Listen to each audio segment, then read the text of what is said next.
Hello, everyone, and welcome to the workshop where we will focus on career management for international students.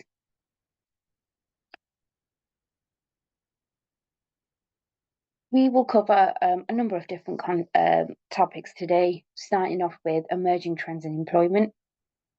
We will then look at careers planning with all the different stages, careers and professional skills, with what employers look for and expect you to demonstrate.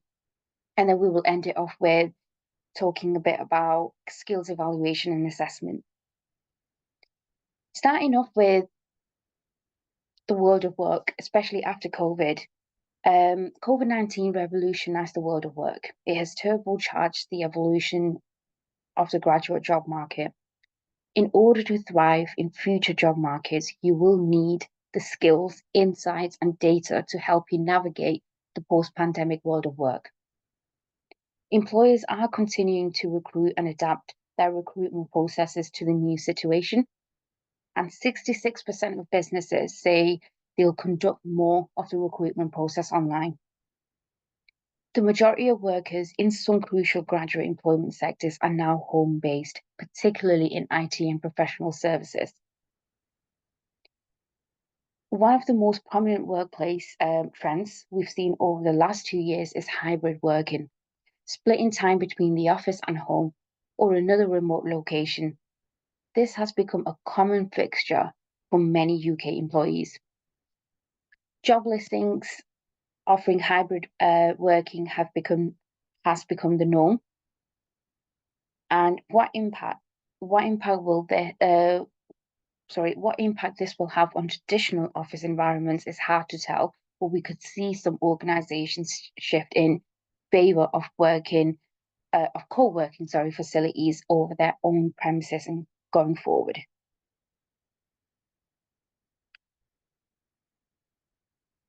Online recruitment. Now, seeing as online recruitment is becoming very popular with a lot of big organizations, we do have a lot of different resources to help you boost your confidence within all the different recruitment methods that you can come across. Starting off with something that we call CV 360, which you can find on Student Hub. This will help you check your CV in a couple of seconds and give you a score, along with some feedback as well. We've also got something called a interview simulator, which is the Interview 360. This is where you can practice some auto-generated mock interview and practice those questions and practice your technique against the clock, recording your answers as you go. So there's many different methods that you can choose, either recording or writing your answers down. It's a really good tool, and it includes a large comprehensive library for the most commonly asked interview questions, along with key points to help you answer every one of them. And there's a range of mock interviews you can take to really test your ability to come up with strong, confident, well thought through answers under time pressure. You'll get instant feedback and advice. There is also an option for you to have an interview based around their own CV. So if you have used CV 360 to upload your CV and then go on to Interview 360, it will give you the option to have a core focus on interview questions that has been picked up from your CV. So it's a connection that you'll be able to see, and it will generate interview questions based on what statements you have made on your CV.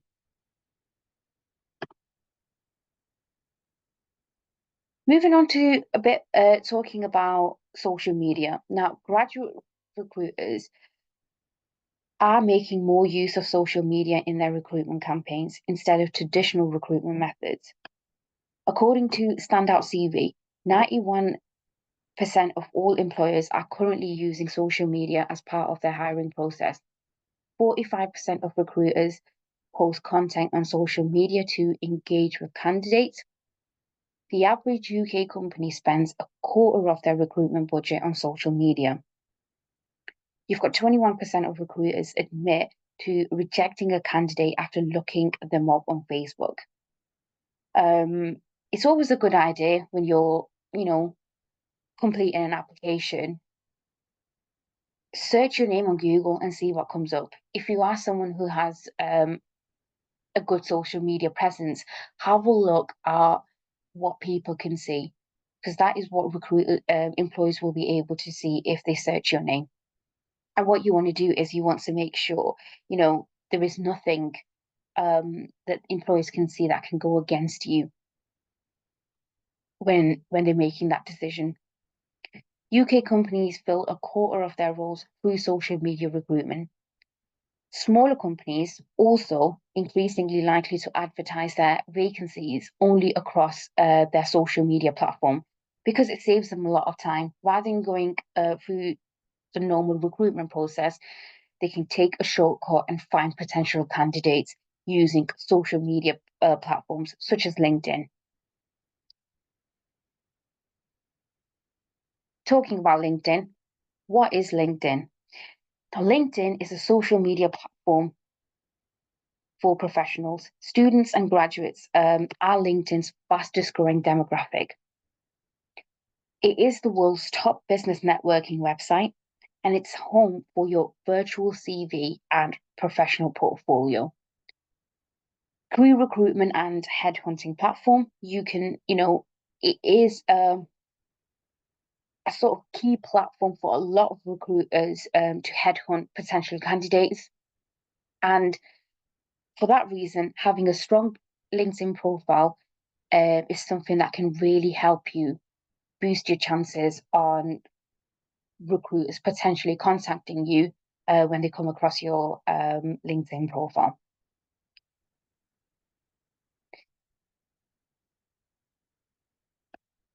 Why LinkedIn? Now, in terms of professional platform, it is one of the most used social media platforms in comparison to all the other social media platforms that are out there. It is great for employers to search for candidates, contact candidates, keep tabs on potential candidates as well, and vet candidates pre-interview. So if they wanted to find out more, because as we know, when it comes to a CV, you are making statements of your skills, knowledge, and experience.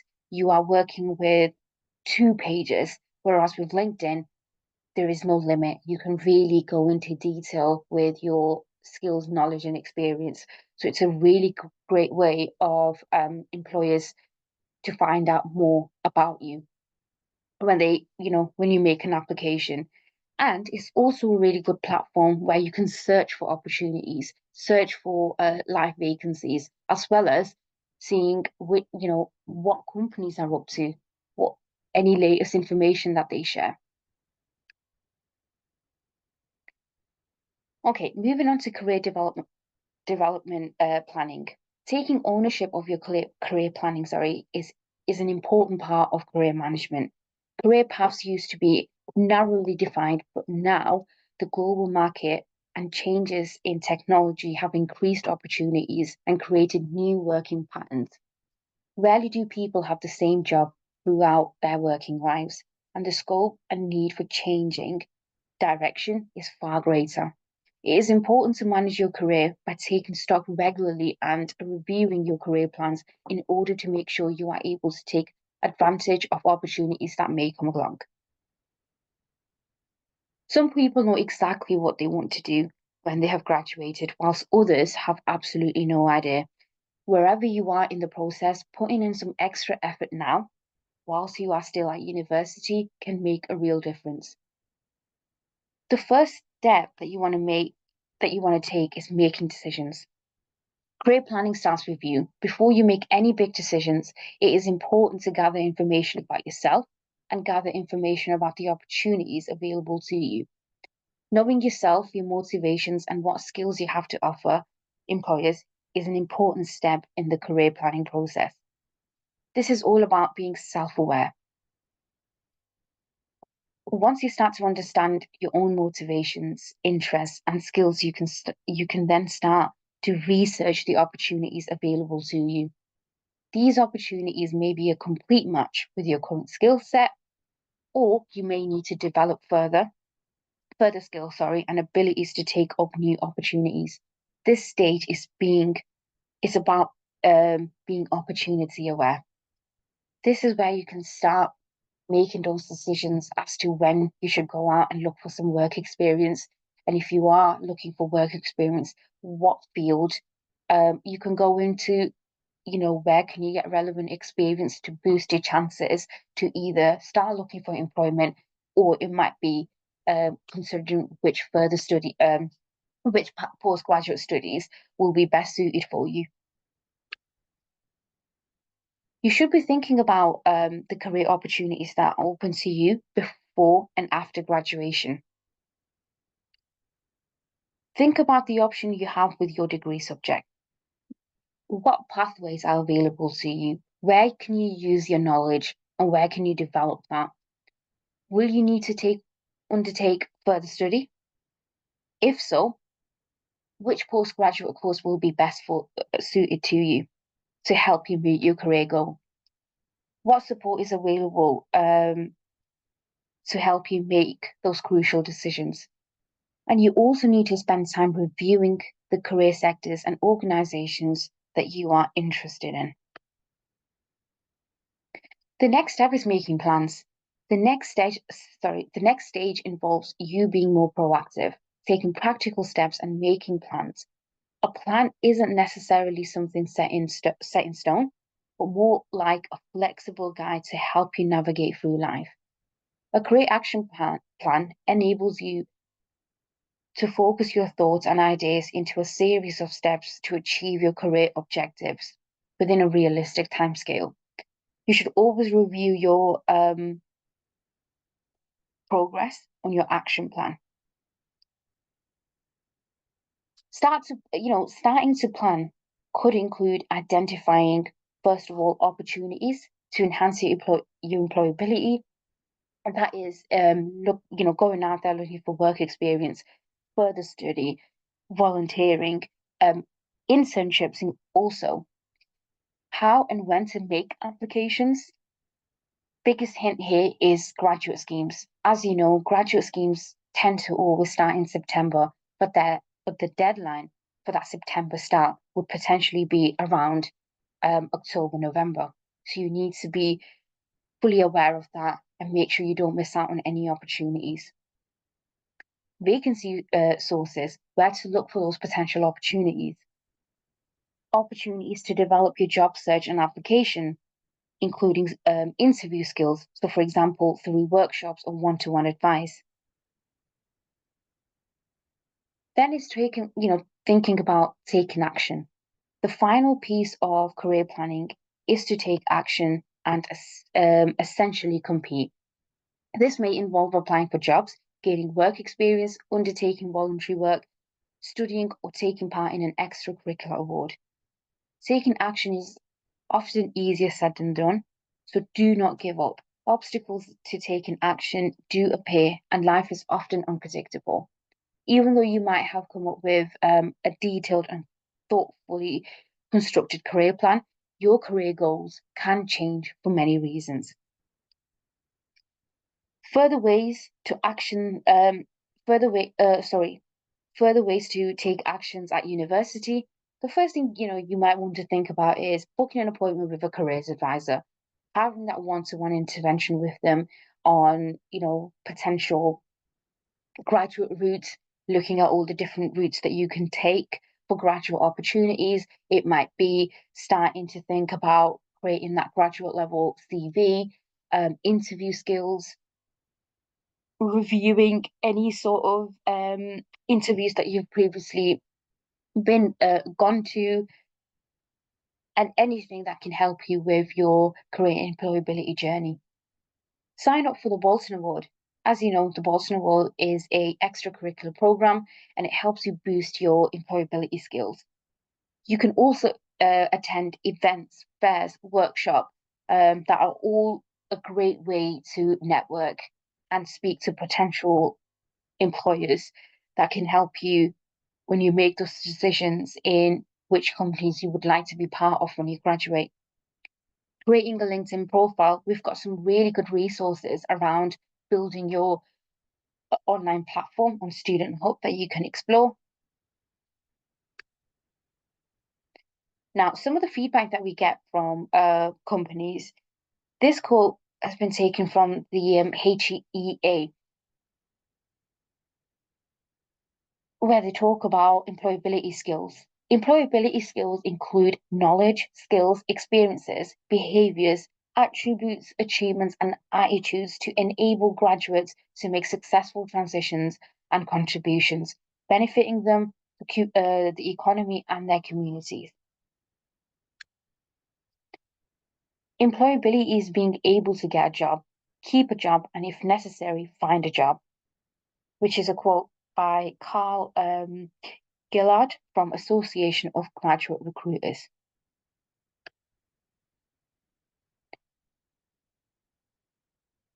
Here's a little bit on careers and professional skills. Now, employability as a term is often used as shorthand to describe a set of professional skills, attitudes, and attributes that a person may have or develop to secure a job. In the current climate, qualifications are no longer enough. In order for graduates to remain competitive, they need to have acquired and be able to demonstrate key employability skills that will help complement their academic achievements. These transferable skills make you employable. And this is where work experience, volunteering opportunities, internships can really help you boost your employability skills and give you an edge when you're competing with all the other candidates, the job that you are interested in. Just a bit of a breakdown on what all these different professional skills are, starting off with skill. This is a type of work activity which requires specialist training and knowledge. Then we have attitude. That is a way of thinking, feeling, or behaving which reflects a state of mind and contributes to a person's personality. Then we have attribute, and that is something that we say, is an inherent quality or strength. Career management is the ability to articulate the above, to market yourself effectively through your CV, applications, and interviews. It's very important to have a positive mindset, especially when it comes to the recruitment method. You want to be able to grow your mindset when you're making those vital decisions as to what steps you want to take. You want to be confident in saying these are all my different options, and these are all the different opportunities I can go into. Embrace challenge. Don't ever be afraid to take that vital step and give yourself a challenge and see how you get on. Whether it's a positive or a negative outcome, you can always learn from that experience. Make connections. And the best way to do that is, attending careers fair, having a LinkedIn profile, connecting with professionals and networking with, and, potentially networking. Have a strong sense of values, make an impact, and understand employment trends. It is all about being confident, resilient, optimistic, and perseverance.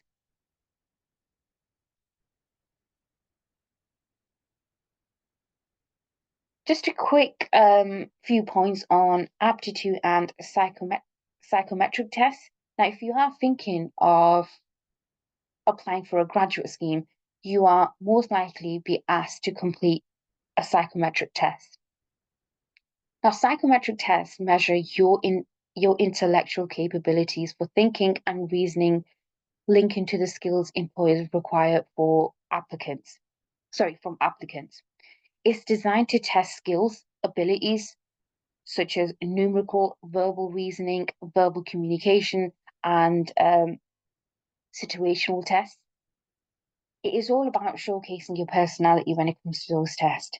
They are often used during the primarily screening stage. So once you put your application in, the psychometric test will be the next thing that you would have to complete and pass. And in order for employers to sift through large amounts of candidates, again, another way of them shortlisting and taking you on to the next stage. 70% of large employers use psychometric tests to shortlist. They're objective and strong indicators of job performance, making them very popular with large employers. And a quote from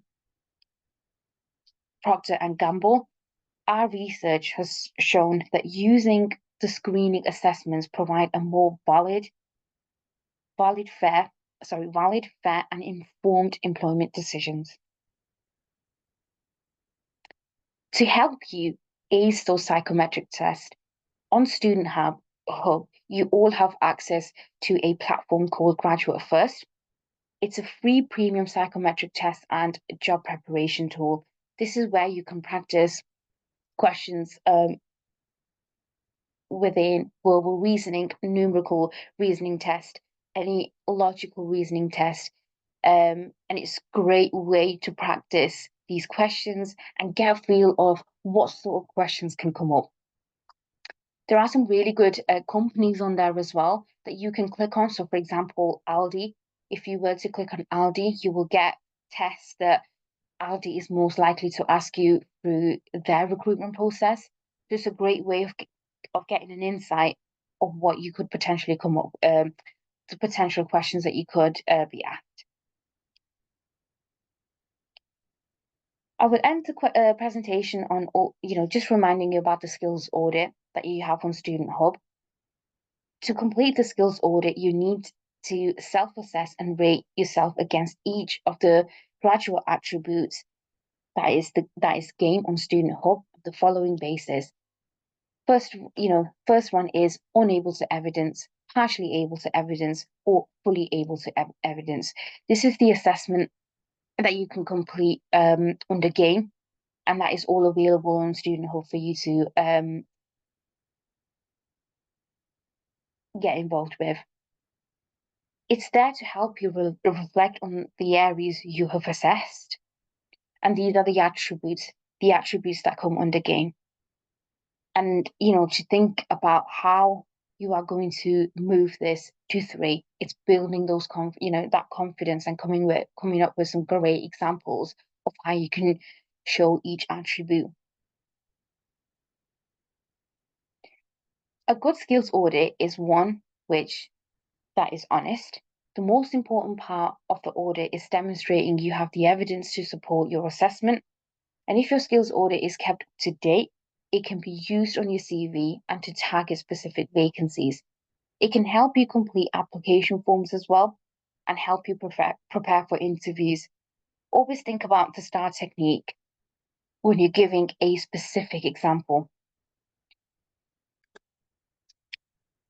And that was the end of the presentation. I just want to end it by reminding you all that you all on Student Hub, you have access to full and part-time vacancies along with work experience and volunteering opportunities. You can also book an appointment with a careers advisor on Student Hub and look out for any upcoming events, including careers fair, our recorded workshops, or anything that you can get involved with. Thank you so much for listening.